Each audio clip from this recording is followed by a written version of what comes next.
What is up, everybody? As you guys can see from the title, what we're going to be reacting to first hands on the PS5 controller. So far, I think the controller looks pretty good, but I haven't. Looks like somebody got their hands on it, and they'll probably give us a description about it and all that type of stuff. So let's go ahead and get into it. Welcome to the first hands-on with the I PS5 think it looks really good, controller though. and a live gameplay demo of new PS5 gameplay with the controller. And we also have a direct comparison between the PS4 controller Bigger, and that's the for sure. PS5 controller. You're going to want to watch the video through to the end and watch it in 4K if you can. Let me know your opinions on the controller down below, and if you're getting a PS5 this year, then let me know by clicking like on this video. DualShock, and I've got that here, my PS4 Pro DualShock. This is a form factor that really has been around since the original PlayStation. In various different forms. There weren't analog sticks back then, but the DualSense introduces a couple new innovations. And having played it here for a couple of hours, I bet he even has a PS5 controller. To be honest, I mean, not big things that I've noticed. The console is what I meant to say. I bet he already has a console. R2. So outside of the game environment, you just kind of pull these down like any controller. But when you're in a game, there's actually the possibility to create tension points or haptics inside of these adaptive triggers. So imagine pulling this down and feeling the pressure from a bow in a bow and arrow, or even in an action game, pulling this down and feeling active reload points, where designers can actually create tension points as you pull this down at certain percentages and give the player feedback. Controller are the haptics. So PlayStation had Rumble for quite some time, but the haptics add another layer to the experience. It's not just sort of one rumble point. So it's not just kind of on or off. There's the ability to create other sensations, as you'll see in this demo I'm going to show you of Astrobot's Playroom. You'll see what ice feels like, what sand feels like in different surfaces. The other thing that I've noticed is that the speaker in the DualSense, it feels like it has much more range than the PlayStation 4 speaker, and it often directly ties into what's happening with the haptics. At least in Astro's Playroom, there's much more variety. I'm guessing that's what they call the Playroom in PS5, the Astro Playroom. I never really went in the Playroom. I don't even know what it's for. This demo, you really do sense that there's a lot going on with the haptics, and there's sound that ties into it. And then when you combine that with the Tempest 3D engine in PlayStation 5 for the speakers, the sort of harmony between the controller sound and what's happening in the PlayStation 5 is really, really unique and interesting. What we're going to check out is Astro's Playroom, and that is the game that comes packed with the PlayStation 5. Oh, okay, it is the it is the PS5 Playroom. pre-installed on the system. You don't even have to download it. And it's not just like a tutorial demo of 15 minutes. It's a multi-hour game. We're going to get to play one section of it today. And I think the reason we're playing this is because it comes with the system and it really showcases the controller. So, of course, everyone wants to see what Horizon Forbidden West looks like on the system. And this is a demo that is focused, I think, more on the controller and the haptics and the adaptive triggers versus trying to showcase the power of the SSD or, the true graphics horsepower of PS5. So that's all stuff we can look forward to. We've seen those games, at the event, and they look spectacular. So that's another aspect of PS5 that I'm sure hopefully we'll get to see more of in the coming weeks. But at least right now, we're going to look at the controller and how that relates to gameplay with Astro's Playroom. So let's call it up here and go hands-on live with PS5. So you can even hear the sound of my bot walking. What the heck? All right.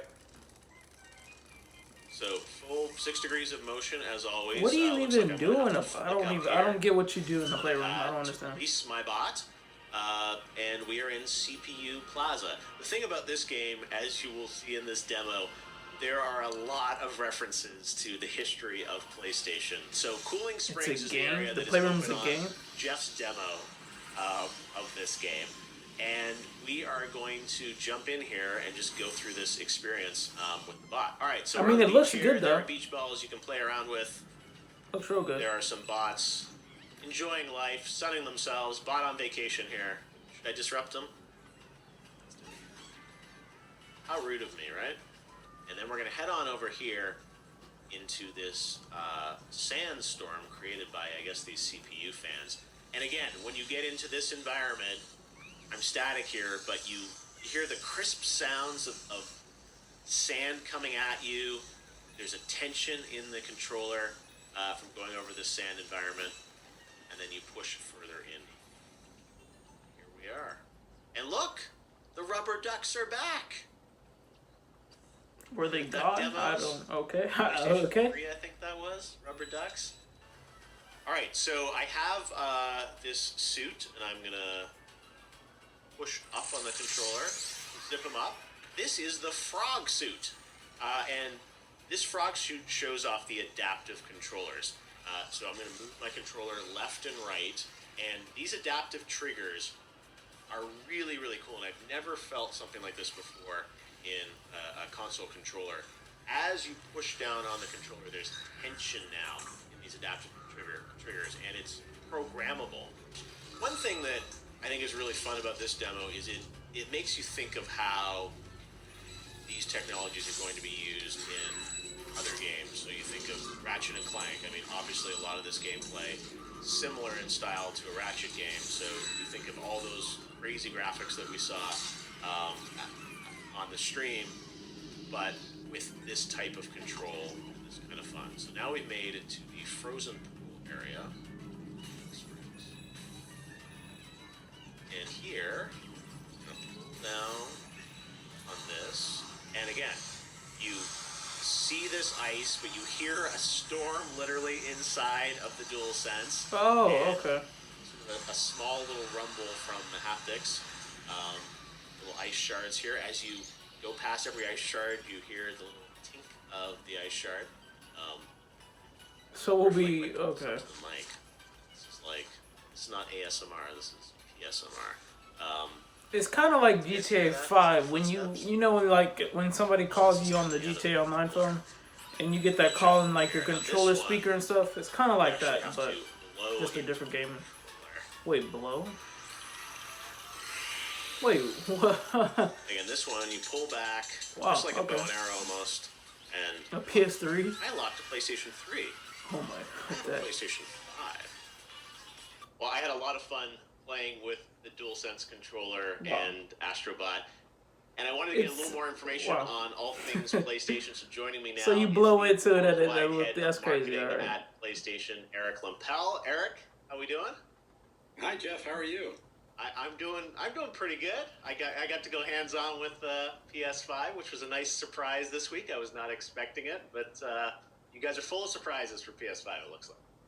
Yeah, and you're one of the first to actually touch the DualSense outside of the company and the developers. I'd love to know what you think. This is a big thing for us. Gamers are very excited about PS5. I think we saw even this week there were rumors that pre-orders were happening and the Twitter lit up. I don't know where these rumors start, but I have to ask you, are you about to press the button now for pre-orders? Like, when can we expect to get our PS5? No, definitely not now. We don't know what happened there. We had nothing to do Dang, with it. definitely not now. All right. Someone saying people are lining up at stores, and we had no idea why. So I think it's safe to say, of your viewers, we'll let you know when pre-order will happen. We will let you know. It's not going to happen with a minute's notice. We're going to, at some point, let you know when you can pre-order a PlayStation 5. So please don't feel like you have to go run out and line up anywhere until you receive official notice on how that'll work. So I don't know how that happened. Don't know who did it. Wasn't us though. So well, but look, I mean, as a marketer, I'm sure it's great to see there's that much anticipation for your product. Oh yeah, no. Look, we absolutely love all of the PlayStation fans, and we're thrilled that they're excited about this product. And again, with this product, we're trying to bring them experiences they didn't think were possible. And you're experiencing some of that. One of the first people to experience that. I'm glad you had the experience that you did, because that's what we're hoping to get out of this. And unfortunately, given the current situation in the world, we would love to be out there having gamers start to touch the product. We would have done that in normal years. We can't do that. So it's really hard. I know a lot of people watching this, and they're going to really wonder. So I wonder if they did that for the PS4. They let them touch up the product. Saying, other people and stuff. Why did Jeff get to do it? But I think it's really hard to describe. I mean, you've heard us talk about this, but now you've gone through the experience, and you can see it's different. One thing I wanted to ask you about, you and I have known each other for a long time, and I'm excited that you're in this worldwide role for PlayStation now to kind of unify, the messaging around the world. And there was a new tagline for PlayStation that showed up in the event in June, which I think was the first time people had seen it. And can you maybe tell us a bit about this new kind of tagline, which is global for PlayStation? Certainly, and thanks for noticing that. That was actually the last bit of the show. That was the last thing you saw on the show, was this new line, which is "Play has no limit." Oh, that's it. Oh, wow. All right. Well, I think it was. I mean, the control looks pretty good. I like how you could like blow into it, the fan. I guess it really depends on what game, to do all that type of stuff and all that crap. But the main thing I really think that we really need on the PlayStation is, well, for YouTubers, I'll say it for YouTubers, is because PlayStation, they only give you Share Factory, and you can't really do that much edits on Share Factory, stuff like that. So they maybe like a better app than Share Factory for YouTubers and stuff like that. But I mean, the controller looks pretty good. So, but yeah, comment down what your thoughts is about it. I think it looks pretty cool. I mean, yeah, but I hope you guys enjoyed this video. And if you want to see more videos like these, hit the subscribe button and the notification bell below, guys. Peace, guys, and I'll see you guys on the next one.